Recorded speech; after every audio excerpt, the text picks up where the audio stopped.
All right, welcome to spoiler talk for The Woman in the Window. How did you? I'm going to frame this in some questions. So, how did you feel you were doing with figuring out what was going on as you were reading the story? It's tricky because there's several reveals, right? There's more Hmm. reveals than maybe you anticipated there being. Yes. There's the reveal about Anna, and then the reveal about what happened to her family, and then the reveal about the Russell family. So I knew that the woman wasn't the wife. Like right when they were like, when the police were acting weird, Yeah, I knew that they were going to reveal that there's a woman and that woman is the wife. So I knew that the original Jane was not the mother. right. Kind of after the hospital scene, right, where shit gets weird, and you can tell like the cops are they're not looking for a body. Yeah, So I always knew that the new Jane Russell, for us, the new Jane Russell was not an imposter.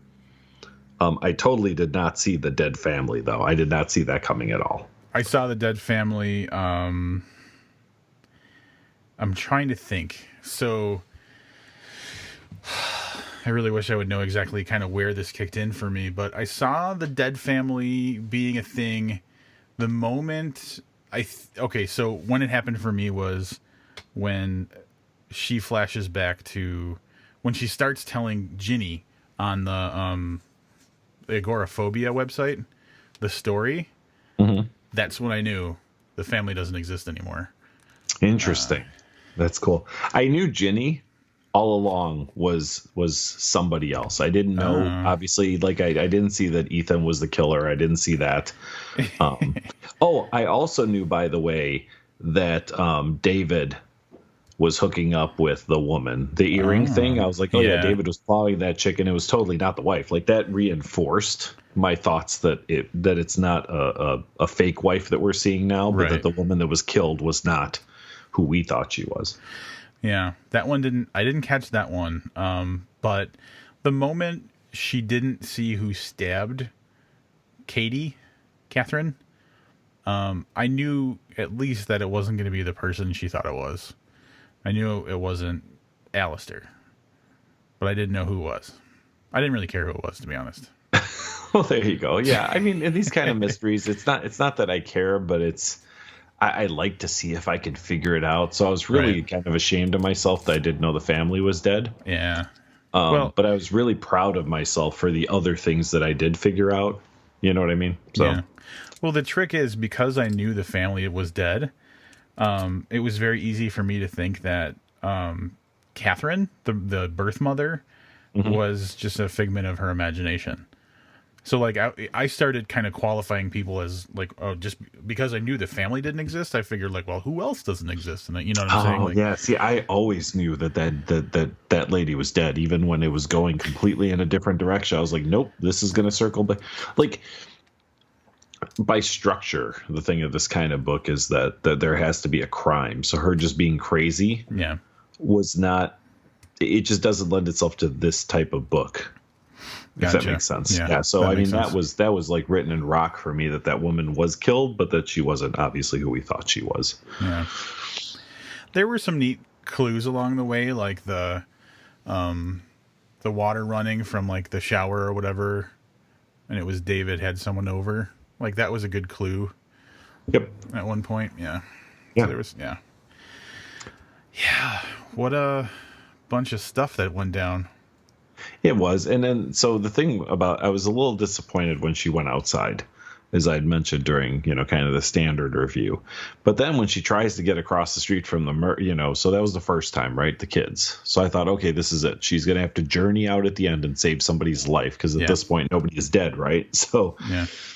and then when she tries to make it across the street in the middle of all that too, I was just disappointed. I felt like, and I know it'd be kind of tropey, but in my mind, she should not have set foot outside until and it was fine how she did it with Ethan, right? Like someone's trying to kill her, Yeah. or she's trying to save someone that's important to her. Would have been good reasons to go outside.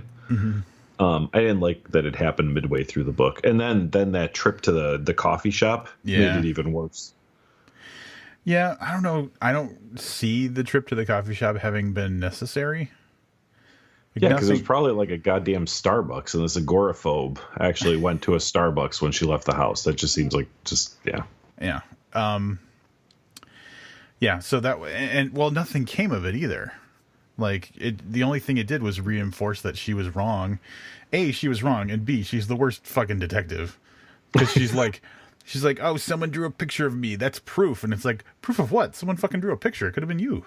Yeah, that's very true. I did like, and I'm just going to assume that the whole umbrella thing with the psychiatrist that Yeah. might be a way to actually do it. And I really thought that was kind of cool. The thought that you use an umbrella to make your space smaller. I was kind of fascinated by that as a concept. But then it was never used in a good way in the book. Like it was set up that way, and then she kind of makes her way to the coffee shop, but it plays no factor in the final outside scene. So I don't know. But yeah, some interesting stuff there though. So can we talk about the flashback to the death of her family? Absolutely. If there was a moment in the book that was like the most fantastic, I'm gonna say it's the entire The phone. flashback because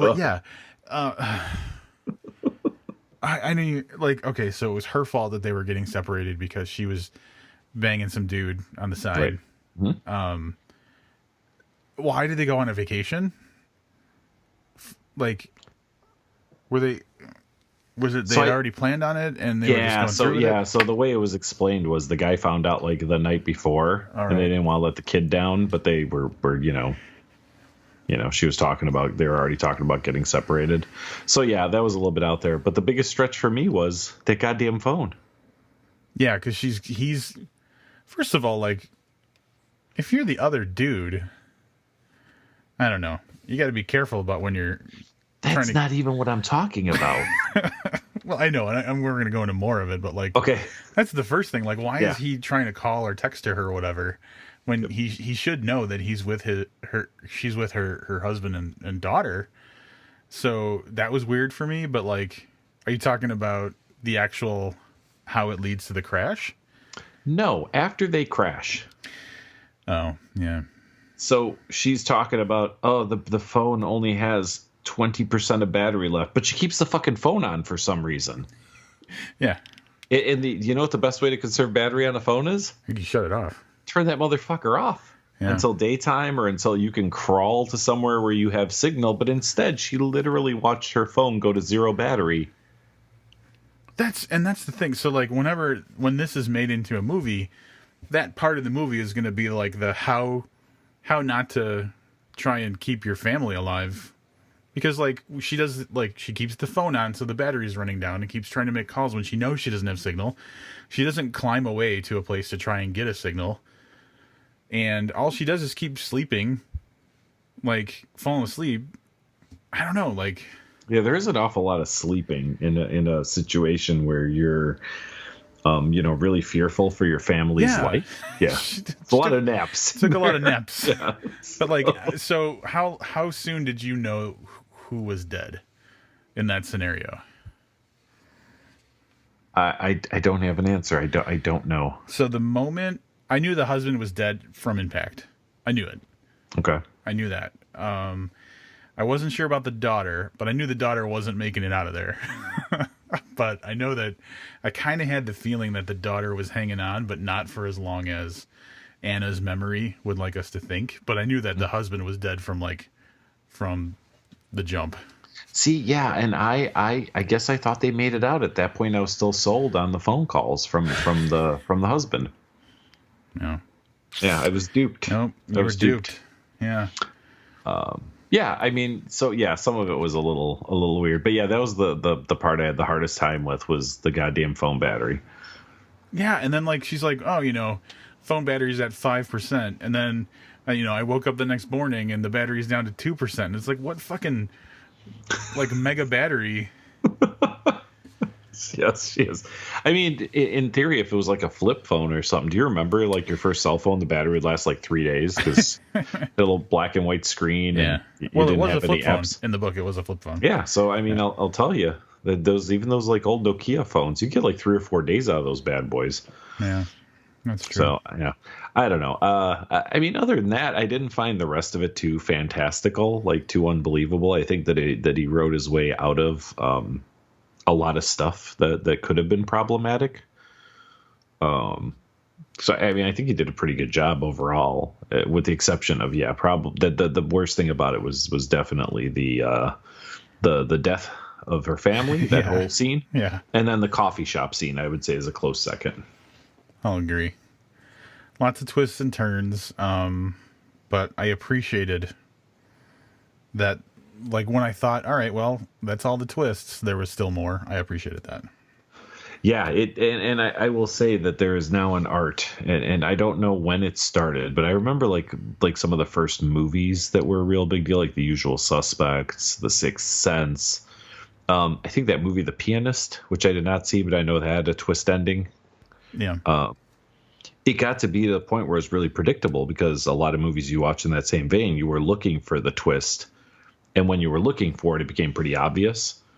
Right. So now there's an art form to tricking people in these books, because you have to have multiple twists in misdirection. Because if not, like, I have to imagine the first books that came out that were like this, when this became reoccurred as a popular genre, and you were like, oh, I just read this book with a twist. Then the next book, another one has, and then it became very easy to just predict what the twist is. So I'll give him credit for doing a good job of keeping people guessing. For sure. So I think that's going to do it for spoiler talk, right? Yep. We'll be back next. I'm not want to say next episode, because we're not really sure how it happens, but I'll tell you there will be spoiler talk for The Raptor and The Wren from Chuck Wendig. Until then, thanks for listening to Spoiler Talk.